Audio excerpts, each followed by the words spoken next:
Welcome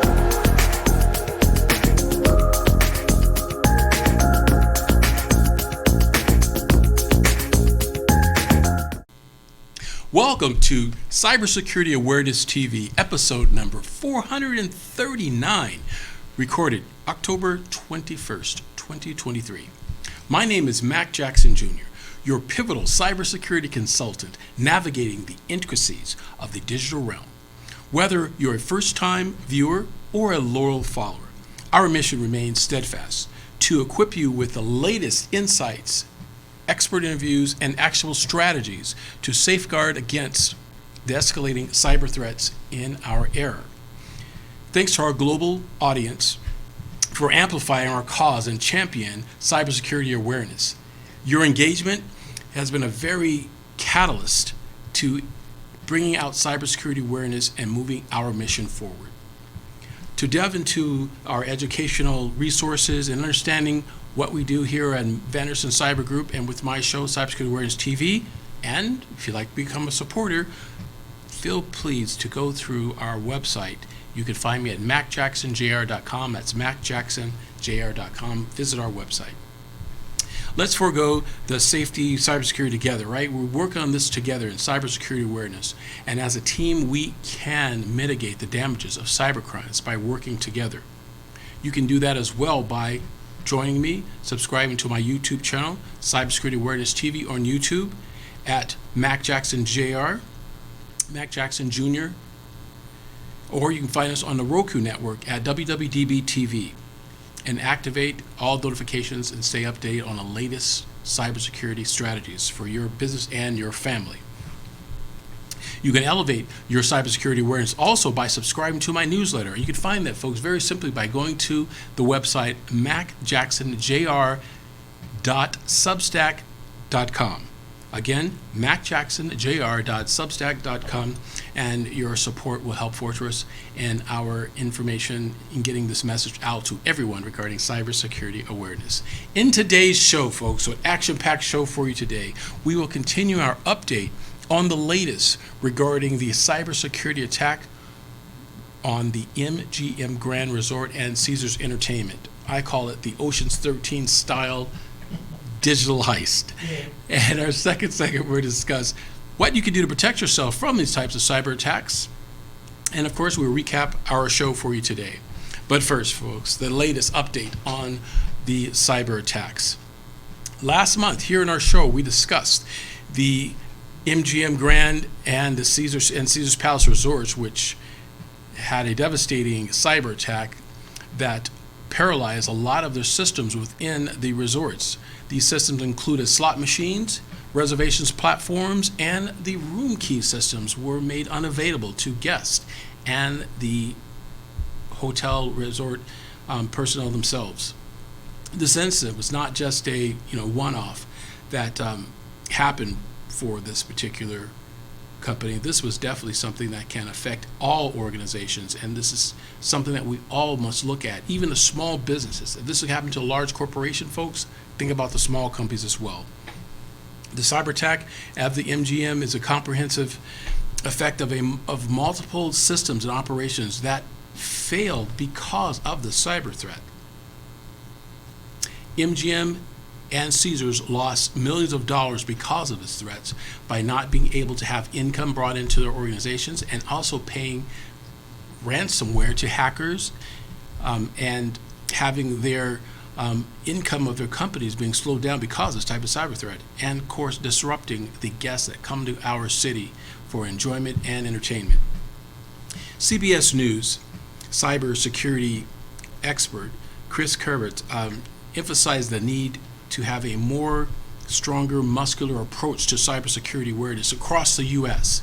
And Chris Kibbs was one of the directors of the cybersecurity group within Homeland Security as well. This incident raises a question about the MGM's internal cybersecurity measures and points to a broader vulnerability that can be exploited within other sectors, as mentioned, because of this type of cyber threat. A robust cybersecurity strategy is not just a corporate necessity, it is a national imperative. Here's our first story that I would like to show to you from CBS News. Well, It's been several days since hackers infiltrated operations of hospitality and gaming giant MGM Resorts International. The company says that it's working to fix the issue, which has paralyzed its hotels and casinos from Las Vegas to the East Coast.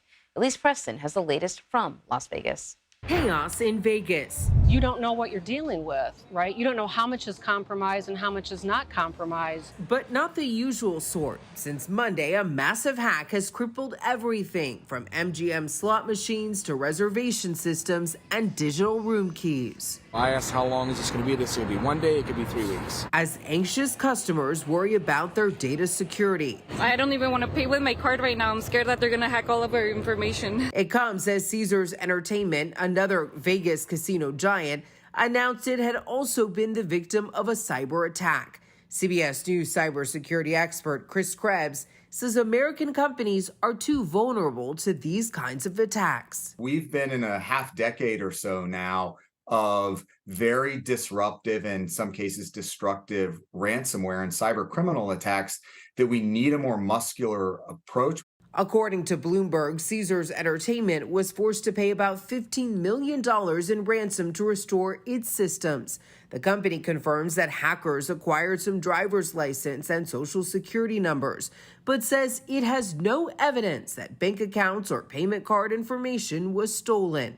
Even if you are able to get some of these folks, another's going to pop up right behind them because they've been able to demonstrate that is a very lucrative profession, that cybercrime pays, and it pays very, very well. So Elise Preston is joining us now. Elise, I know that the FBI is involved in the investigation here. I mean, what do we know about who could be responsible for these hacks? I heard 2 names floating around, and how they managed to do it. Well, that is all under investigation, Anne-Marie, but we do know that there have been a couple groups that have claimed responsibility online. It is believed that one of those groups is comprised of a group of 19 to 20-year-olds, possibly American or UK citizens. And so it appears there are reports that that group basically found an employer or employee on LinkedIn, and they were able to contact them, get some of their information, and then they called the help desk for help in getting into the system. So it seems almost unbelievable. When we spoke to Chris Krebs, I said, how can that be? And he did point out that this shows that there are some vulnerable spots in the network of this MGM empire. Yeah, it's called social engineering, and the vulnerable spot are the people. That's one of the vulnerabilities. It's a pretty low-tech way of breaking into a massive company. Which brings me to this. Just how widespread is this? Because MGM doesn't just own properties in the United States. They own properties all around the world. Were some of their other properties impacted as well? Well, it appears as though the company did say that, you know, it owns about 12, more than a dozen hotels on the Strip. So the hotels on their Strip are impacted, but the hotel also said that properties elsewhere in the United States, in other cities. So we're talking Maryland, Massachusetts, Ohio, New York, Mississippi. There were several states where they're saying that their properties there were impacted as well. In the casinos, hotel floors, a lot of the frustration that we heard from the people in the story there. What's interesting, Anne-Marie, is that some people are in Vegas right now. We were talking to them yesterday. They said, at this point, you know, we came to Vegas. This trip had been planned for weeks, months. We're just hoping that we can get a room. So that's kind of the low bar that some people have in coming to vacation here in Vegas right now. It's gone back to like old school Vegas, right? Now, like, everything's got to be written down. I mean, tell me about the process. What are you seeing? How do you check in? How do you book a ticket to go see a show? What's happening with all of that? So I did walk into a casino yesterday, and the line was wrapped around, which, you know, lines are pretty popular in Vegas. But we talked to some people, and they said that they had been trying to get answers for hours. They saw kind of this mess unfold on TikTok. They were calling the hotels. They were calling the resorts. They couldn't get through. They said that that was frustrating, that they have not been able to get answers from MGM. But a lot of people said that they just couldn't check in. We talked to some people who said that, you know, expect to have some lines in Vegas, but the wait is just so much longer because some things are not, they're not being able to done electronically. So some guy we spoke with yesterday, he said that when he tried to cash out, he had to wait for someone at the casino to come over and kind of write out basically like a voucher for him to get cash instead of like an automatic thing. Some people also are just afraid to use their credit cards because of this breach. Wow, unbelievable. Elise, thank you very much. The incident at the MGM and Caesars Palace and Caesars Entertainment underscores the need for a multi-layer cybersecurity strategies for all companies, providing a diverse analysis and training within all aspects and systems within organizations, again, from small to large. Corporations and businesses must have regular cybersecurity education and training, penetration testings, and a comprehensive incident response plan to protect themselves and mitigate this type of cybersecurity strategy. Like I have mentioned before, and other cybersecurity professionals like myself have stated across the board, hackers and organized crime will never give up. They will consistently, 24/7, think of ways to exploit vulnerabilities within organizations. Organizations spend time running their operations and their business. They are not consciously aware of the daily activities of cyber threats. That's why we must have a third-party company or an IT team that is equipped to be able to handle these types of cyber threats and to be on top of them. It's a cat versus a mouse game, and some sectors, the mice winning the game. I have another story to report to you from the threats of the cyber attack and some of the ramifications of going on currently right now within the MGM that you need to see. Check out the story that we have reported from News 8 here in Las Vegas. Good evening. It's been more than 3 weeks since MGM Resorts was hit with that massive cyber attack. Now, as the company works to return to normal, it sent more information out today explaining what happened and detailing the steps it's taking to get back to normal. 8 News Now anchor Sasha Loftus joins us now live from the Las Vegas Strip tonight to explain. Denise and Brian, those we spoke with here on the strips tonight say they're still seeing some issues at MGM properties. Now, this comes as the company sent that letter out to its customers today acknowledging the hack and its efforts to work through it. Just kind of frustrating. It's been nearly a month since the MGM cyber attack heard around the world. I heard they're having some issues. And people on the Las Vegas Strip say they're still seeing some fallout. Yeah, the lines were horrible. Yeah, it just took us so long to even be able to check in. On Thursday, the company acknowledged the situation, sending this letter to customers and explaining more about what happened. According to a recent government filing, MGM Resorts cites a loss of about $100 million. They also warned that hackers got a hold of customers' personal information, including names, birthdays, and in a few cases, social security numbers. I asked them for a confirmation email. They said we're not doing anything electronic. And while the situation is said to be contained, some tell us they're still seeing issues with check-ins, cancellations, and lost reservations. I called them and called them and called them. We're getting off the plane going, where are we staying? Regardless, those who made the trip say they're having a good time. We wanted to switch hotels, but you know, it is what it is. Adding that recovery from something like this is a process for everyone. They did what they could. Now, MGM says any customer affected by this will get an email directly from them. They said this mainly applies to customers who were at MGM properties before March of 2019. They also said they will, of course, offer different resources, including different credit resources for those who were impacted by this hack. Reporting live on the Las Vegas Strip tonight, Sasha Loftus, 8 News Now. And the company has also established a call center for those affected to get their questions answered. We have that number for you at the bottom of our screen and also on our website at 8newsnow.com. Folks, in this recent MGM cyber attack incident serves again as a sobering reminder that all businesses, no matter what size you are, small, medium, or large, must have a significant cybersecurity plan, strategy in place. And it's because we are interconnected to the world. and we can do business anywhere in the world. A small mom and pop shop, 2-person operation can have clients and customers in Bangladesh or on the other side of the world. We must be able to make sure that our information that we are tracking and transporting back and forth between point A and point B is secured and protected. Regarding the MGM, this was definitely a human fallacy. It was definitely one of the weakest links in most operations is the human factor. The tech support person was able to be social engineered from the hacking group and obtain the authentication to log into the network, a secured network server.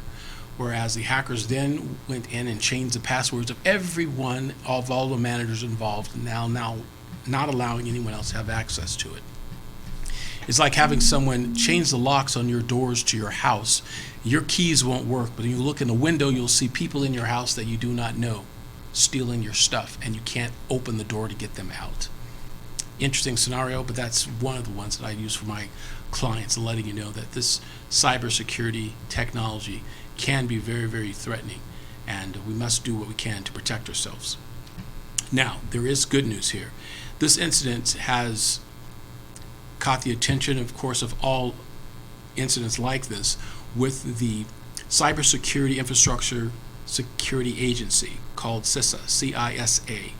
They're taking unprecedented steps right now to launch the first nationwide public service announcement, and is led by the director, Gene Easley. The PSA initiative is to increase the education awareness for all Americans and business owners of the threat of cybersecurity awareness and what they can do to protect their data from this type of cyber attacks.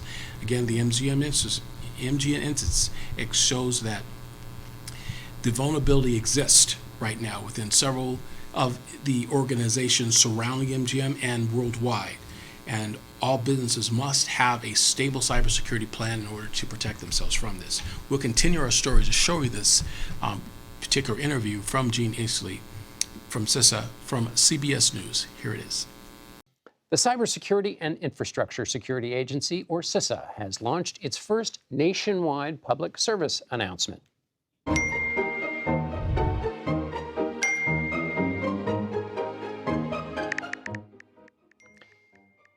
PSA aims to teach Americans basic cybersecurity habits in order to stay safe online. For more on this, let's bring in the director of CISA, Jen Easterly. Jen, thank you so much for being here. So great to be here, John. Why this campaign? Yeah.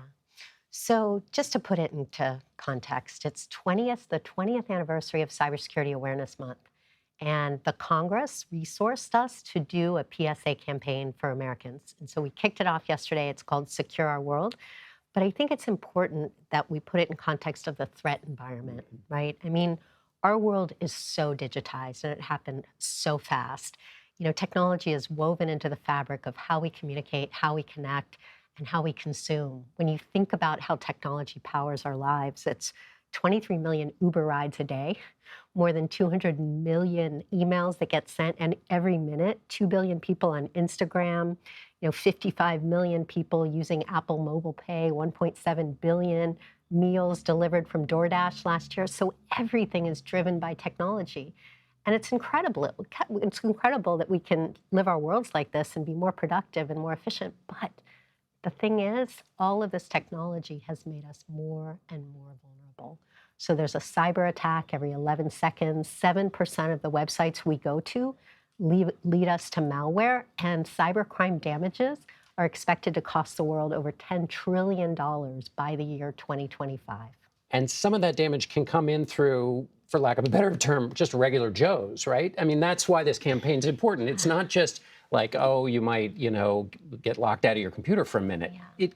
The consequences can be big. I mean, the truth of the matter is the technology that we all rely upon every day has flaws. It has vulnerabilities, and that's how hackers get in.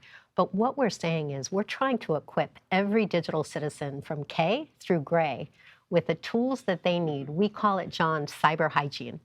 And we want to make cyber hygiene as easy as buckling your seatbelt or brushing your teeth. Sometimes I deal with a world where I say cyber and people get scared and their eyes glaze over and they get intimidated because it's so technical. So we're trying to simplify it and demystify it. So easy as a seatbelt belt and also as common as a seatbelt, I would guess, right? You can't get in a car without putting your seatbelt on now.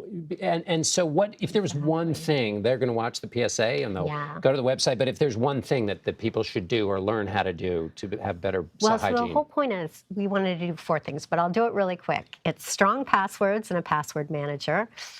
It is keeping your software constantly updated. It's turning on multi-factor authentication. You can learn more about it on our Secure Our World website.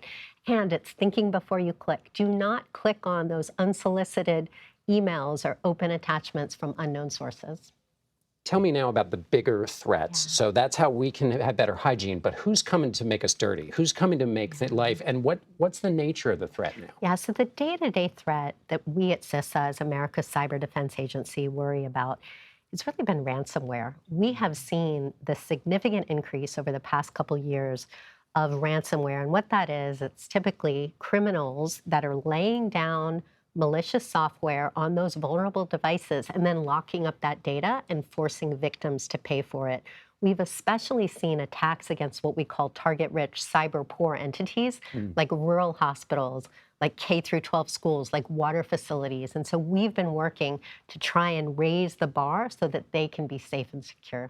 Let me ask you about a kind of hygiene for the software in our heads, which is if this is going to become more prevalent, is some of the mischief that's out there not just locking up hospitals, but just sowing chaos in American culture? And therefore, do we have to be a little bit more durable in the way that we react to what might very well be mischief from China or Russia in our social media, just in our lives? Yeah, I think it's a great question. You know, we have worked hand in hand with the Ukrainians since the Russian invasion last year. And one of the things that I've been incredibly impressed with the folks that we work with is not just their cyber resilience and their operational resilience, but frankly, their societal resilience to dealing with the onslaught of attacks. And when you look at the strategic threats that we at CISA are focused on, it really is our Chinese cyber adversaries who have made it very clear that in the event of a conflict in the Taiwan Straits, that they will consider aggressive cyber operations against our U.S. critical infrastructure. So we need to be prepared for that. We need to be resilient to it. You saw Colonial Pipeline, you saw the high-altitude balloon. That was not a great time for America to show that resilience. And it's really important that we recognize there will be disruptions. We need to be able to work through them and to work together as a unified American people to deal with these adversaries. So kind of toughen up and not freak out so much. Those are my words.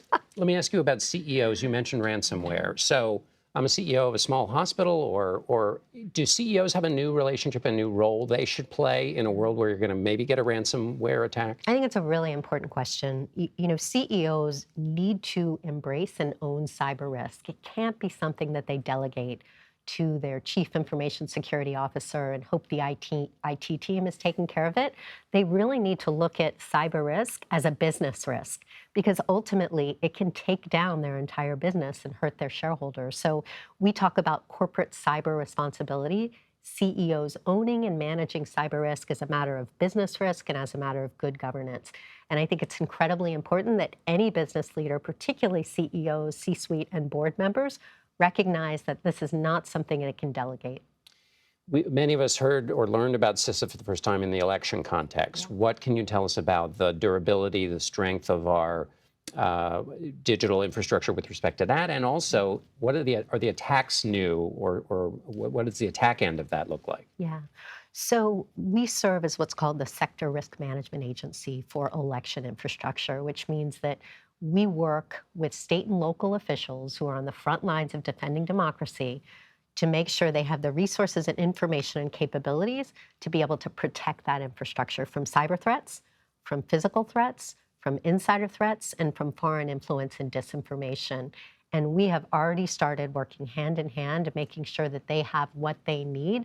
I think it's going to be a tough and complex year, John, but it is a top priority mission, and we are leaning forward to ensure that those election officials have what they need.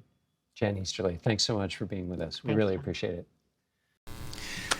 So folks, like Director Easterly, that appeared in CBS interview that you've previously seen here, highlighted the importance of the human factor when it comes to the cybersecurity ecosystem. The public service announcement is designed to familiarize American populations with the essential cybersecurity habits that they can use to protect themselves from these types of cyber incidences. These habits include robust password management and using a password manager, which we've talked about on this show as well, regular software updates, and being very skeptical of any type of communication from unsolicited sources. In other words, making sure that you get a solicitation on your smartphone, which is again the new way that hackers are coming after individuals by attacking their smartphone and sending text messages from a phone number or even a name of someone that you previously may know to get you to click and cause exploits and vulnerabilities with your particular device. This is a very timely reminder for all businesses to stay on the watch for these developments that happen between the MGM and other corporations around the country, and letting you know that this incident is very, very serious and it can happen to any business. We don't want to hamper your business with these types of cyber threats, and we want to make sure that you have the robust resources in place. So definitely contact your cybersecurity awareness company in your area or your MSP, management service provider in your area, and talk to them about preventive measures to take place within your organizations to make sure you have strong policies to protect your data. Having just cybersecurity insurance is not all you need. You need more than that. You need to have an educated workforce. That's our best defense against these types of cyber threats. As we continue with these cyber threats of the MGM Grand that happened last month, in my fair city here of Las Vegas, we had another attack from a sector in the educational realm, and this is from the Clark County School District. They were elevated a couple weeks ago with a cyber incident that caused the email addresses of students and teachers having access to the Google Workspace to be shut down. The Clark County School District shut down the access points so they can investigate what type of cyber threat had happened and what information was exploited from these types of threats. And the investigation is still ongoing and it will be resolved. But letting you know that the teams over at the Clark County School District and IT are definitely on top of it and are working with law enforcement to make sure that this cyber threat does not have any personal identifiable information of parents and students that can be exploited by these types of cyber attacks. To give us more development on this story and what happened, here's our local news station, KTNV, Channel 13 here in Las Vegas with the update. The Clark County School District now has limited online access after a cybersecurity attack. Now, according to CCSD, hackers access personal information of students, parents, and employees. Kelsey McFarland shares how parents are reacting. Parents I spoke with say they're concerned about the scope of this cyber breach and worry it could be bigger than disclosed. CCSD has said identifying and notifying everyone impacted by this hack will likely take several weeks. Right now, the district officials say they are not aware of any identity theft related to this breach. The school district added that they will be sending letters in the mail to anyone compromised by the information breach, outlining steps they can take to best protect themselves. In the meantime, district officials say they have forensic experts investigating and are cooperating with a police investigation. They're also working with students to change passwords. Anna Binder has 4 children within CCSD and is on the district's audit advisory committee. She says she would have appreciated faster, more forthcoming communication from the school district as there are still a lot of unknowns and she isn't sure if her data has been compromised. You would think that that duty to protect that infrastructure would be so much higher, mainly because it's our children, right? It's our children's information out there, not just our educators or our parents, but does somebody now have all of our children's CCSD email accounts? I mean, if certain students are receiving emails from this alleged hacker, what else are they going to message them? CCSD said in an email that they are committed to sharing more information as it becomes available. In the meantime, parents who have questions or concerns can call CCSD's dedicated assistance line. That's 888-566-5512. That helpline is available from 6 a.m. to 6 p.m. Monday through Friday. Reporting in the studio, I'm Kelsey McFarland. So this incident from the Clark County School District again gives us a understanding that these cyber hackers are not just going after the financial industry or the gaming industry, they're hitting anywhere that data is located. And the reasons why, and I get this question asked of me all the time, why are hackers going after these types of sectors? And it's because, folks, information is a new currency. Your social security number, your birth certificate, your medical records, all that information is worth a lot of value in the darknet for hackers. And it is imperative that we have these types of procedures and strategies in place to protect our data. The Clark County School District does, and they are constantly increasing and improving their cybersecurity posture and their policies all the time, as well as our resorts here in Las Vegas. We must stay vigilant, folks. These criminals will always look for vulnerabilities in every sector to exploit. Remember, folks, we must protect ourselves from these possible threats and these crimes. We'll be back after these messages. Hi, my name is Edgar Alejandro. I'm the co-founder of Rising Again Productions. So we've been here in Vegas producing films for the past couple of years, and we've seen our fair share of studios. We've worked in our fair share of studios, and to be honest, WWDBTV has been our favorite by far. John is so welcoming. The space is wonderful. It's perfect for what we need. We've had rehearsals here, we've had callbacks here, we've had table reads here. So if you're a Vegas creative, or really just a creative coming into Vegas, definitely check out this space, chat with John. I think you'll find that this studio has everything that you'll need as well.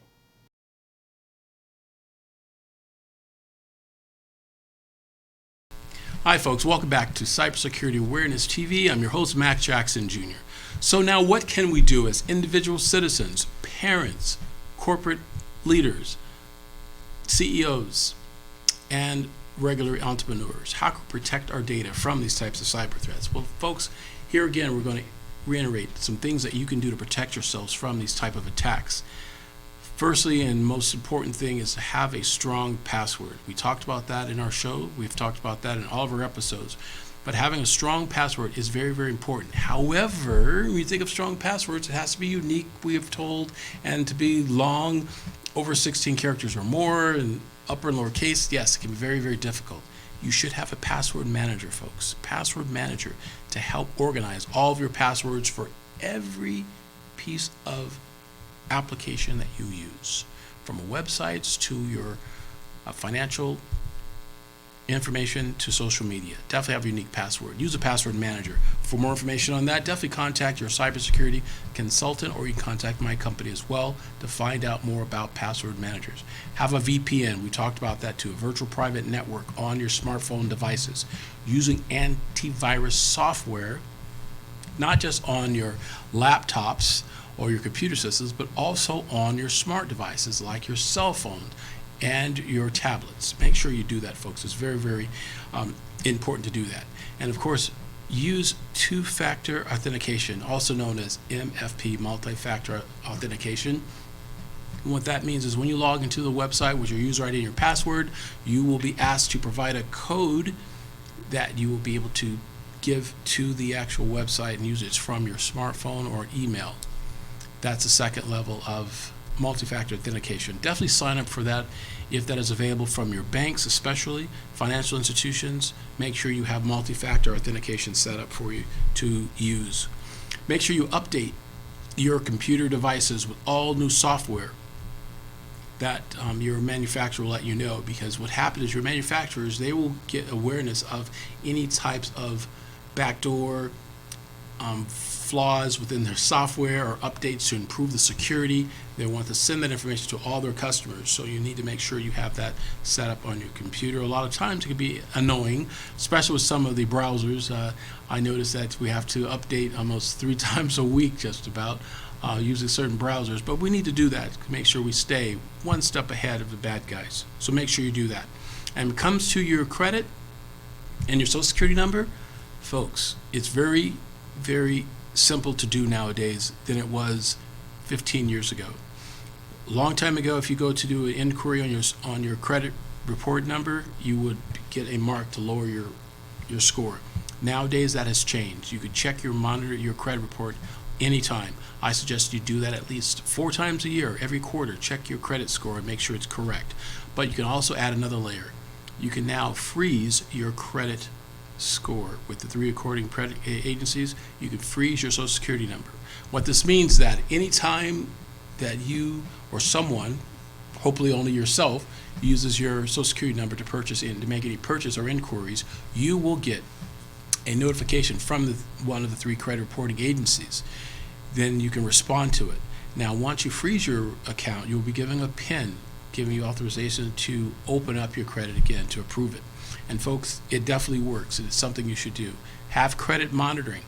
Notice, folks, that when there's a cyber incident that happens somewhere around the world and your Social Security number or email was used, you'll get a letter in the mail from your bank, from your health insurance company, or any large corporation, and it's mandatory by law that they let their customers know that there was a cyber incident within their organization.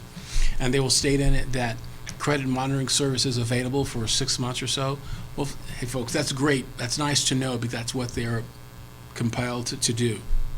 But you should have a proactive approach. Always have credit monitoring service set up before you get a letter stating that it's available to you for 6 months for free. You want to make sure that you have it all the time.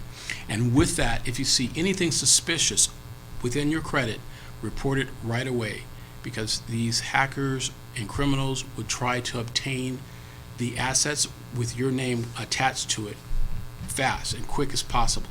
So you need to make sure that you jump on it and you resolve these particular issues. So make sure you do that.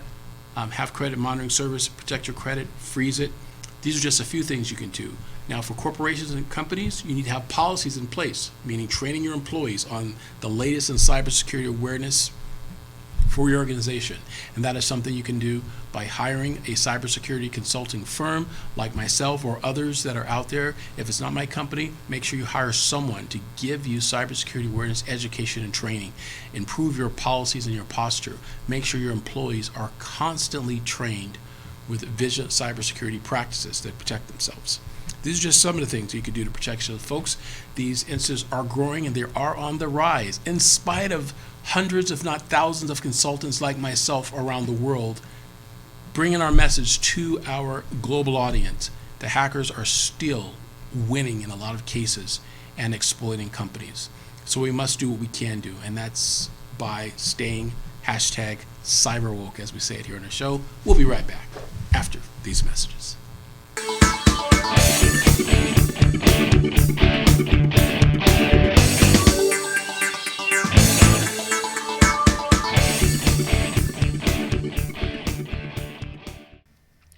Hello folks, this is Mac Jackson Jr. from Vanderson Cyber Group. The problem with businesses today is that they are affected by cyber attacks from around the world, but companies are not sure of what to do. Normally, they are reactive instead of proactive. But folks, cyber attacks can affect your bottom line, and it will affect you financially, legally, and your business reputation. Here at Vanderson Cyber Group, we can help you develop a policy by training your employees on what to do if they are involved in a cyber attack, and how to mitigate it and fight against it. Folks, we call it here #StayCyberWoke. And that's Vanderson Cyber Group here in Las Vegas and around the world.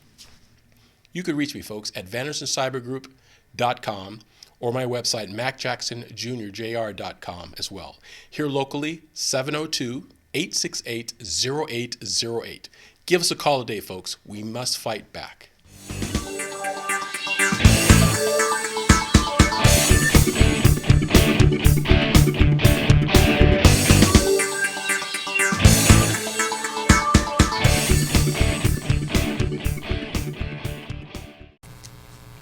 Welcome back, folks. Cybersecurity Awareness TV. I'm your host, Mac Jackson Jr. And hey, let's recap of our show today and some of the things that we talked about. We delved in this episode, bringing an update to the MGM Grand Resort and Caesars Palace, talking about how the resorts are getting over or coming back online after this devastating cyber attack. The machines are back up and running. However, they still have certain systems that are still down because of this attack. And as you can see within this episode, that there are tourists that are still coming to Las Vegas and enjoying our fair city in spite of these cyber attacks that are happening. MGM is definitely on it. These MGM employees in IT are some of the best in the world, and they definitely are steadfast in protecting the the personal identifiable data of our tourists that are coming into our fair city. We've talked about also the Director of Cybersecurity from CISA, and their public service announcement, and their goal is to make sure that the American citizens are trained in cybersecurity awareness and getting that message out. And my company, Vanderson Cyber Group, will work closely with other federal agencies, including FEMA and Homeland Security, to make sure that we pass this message along to everyone regarding cybersecurity awareness, including businesses. And we also highlight about the Clark County School District and how that this week there was a cyber attack, and the Clark County School District, they jumped on top of it, the IT team, and making sure that they are mitigating the cyber threat and bringing their students and parents back online and protecting their personal data as well. So what are the takeaways? Cybersecurity, folks, is everyone's responsibility. Can I emphasize that again? Everyone's responsibility. Businesses, schools, individuals, all alike. A multi-factor approach focusing on technology and the human factor, folks. That's our biggest, weakest link, is the human factor. Is it critical to be robust in securing our nation from these cyber threats? And let's not forget the transparency of communications during this crisis. In other words, letting everybody know what to do and what has happened and how to protect ourselves. Communication is also vitally important. Thank you all for joining us here this week on Cybersecurity Awareness TV. Let's stay vigilant and stay secure. We'll see you next week, folks. Take care.